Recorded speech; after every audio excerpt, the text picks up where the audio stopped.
before I get to the point of the message, I feel that it is important that I tell you what my interpretation of white is. And it's not the color of your skin. White is the color of assimilation, right? If you look at all the people who fit into the niche of white, they come from all different backgrounds, right? They no longer,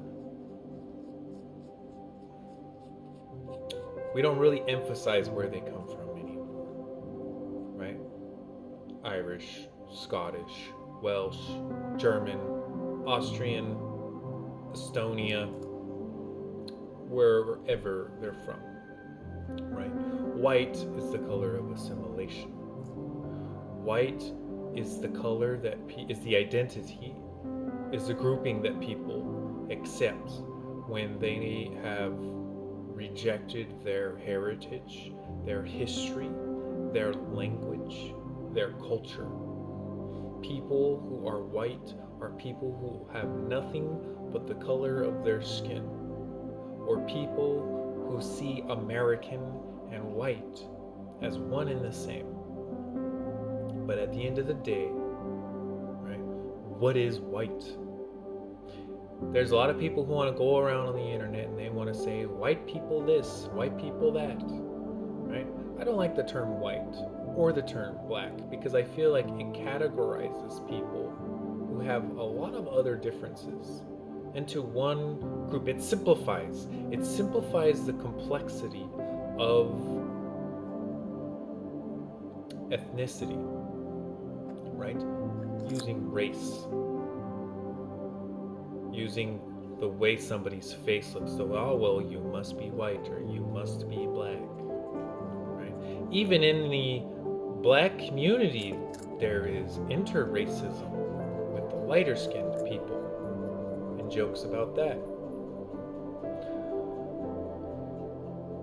When you say that a person who is quote unquote white cannot react to a person who is quote unquote black's way of addressing systemic racism, you're doing the same thing.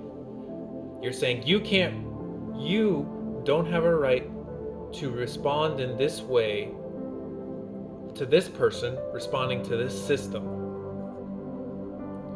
because that's policing. So if you're in this category of that they're criticizing, you're not allowed to react because if you react, it's policing. And to me, that's very double standard. That's very hypocritical, right? And further, who created the term white? Many people say, oh, well, white people created the term white.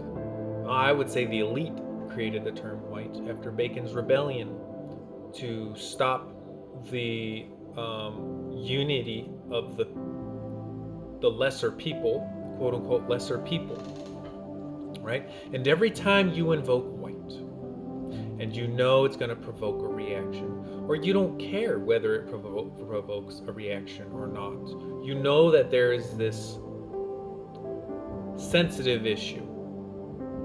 Every time you invoke white and you create conflict in that sensitive issue, you are empowering the decision that this elite group of people made a long time ago to keep us divided.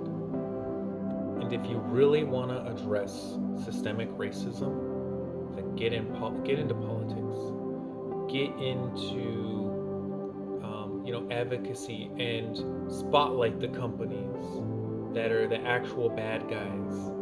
Going to the mom and pop shop down the street who just happen to be quote unquote white people trying to run a business and venting your frustrations at them, it doesn't do anything. And it especially doesn't help when people who are white agree and see the system and just say, well, you could word this in a different way, and then you start calling their egos fragile. This is a person who is willing to admit the system is racist. They have awoken and they understand that life isn't fair and it's unfairly unfair. And you attack them because they just don't word it the way you feel it should be worded, or they don't like the way it was worded. It's like at the end of the day, you're attacking people because of syntax, because they didn't use a word or because they did use a word, and you're ignoring the bigger meaning, the bigger message.